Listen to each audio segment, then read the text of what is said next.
అని కోరుతూ ఈ సందర్భంగా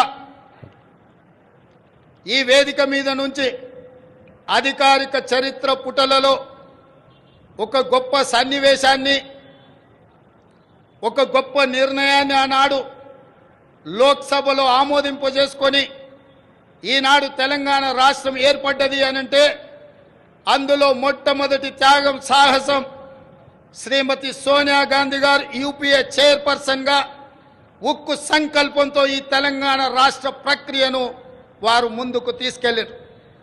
రెండవ బాధ్యత బాబు జగజీవన్ రామ్ గారి సుపుత్రిక శ్రీమతి మీరా కుమారి గారు లోక్సభ స్పీకర్గా మహిళగా ఒక కన్న తల్లిగా పిల్లలను కోల్పోతే ఆవేదన ఎట్లుంటుందో తెలిసిన అమ్మగా మీరా కుమారి గారు సంపూర్ణమైన సహకారాన్ని అందించి ఆనాడు తెలంగాణ బిల్లును లోక్సభలో ఆమోదించడంలో అత్యంత క్రియాశీలక బాధ్యత వారు పోషించారు.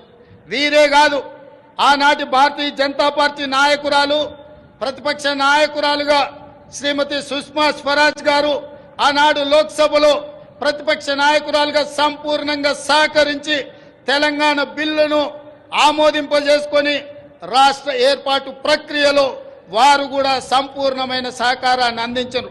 ఈ వేదిక మీదను అందుకే తెలంగాణ నలుమూలల నుంచి తల్లి వచ్చిన వేలాది మంది మా ఆడబిడ్డల సాక్షిగా శ్రీమతి సోనియా గాంధీ గారికి, మీరా కుమారి గారికి, సుష్మా స్వరాజ్ గారికి తెలంగాణ 4 కోట్ల ప్రజల తరఫున వారికి కృతజ్ఞతలు తెలియజేస్తున్న ఈ తెలంగాణ చరిత్ర పుటలలో మీ త్యాగాలు, మీ గొప్ప నిర్ణయం ఎప్పటికీ ఉంటుందని భావిస్తూ మీ అందరి దగ్గర సెలవు తీసుకుంటున్నా.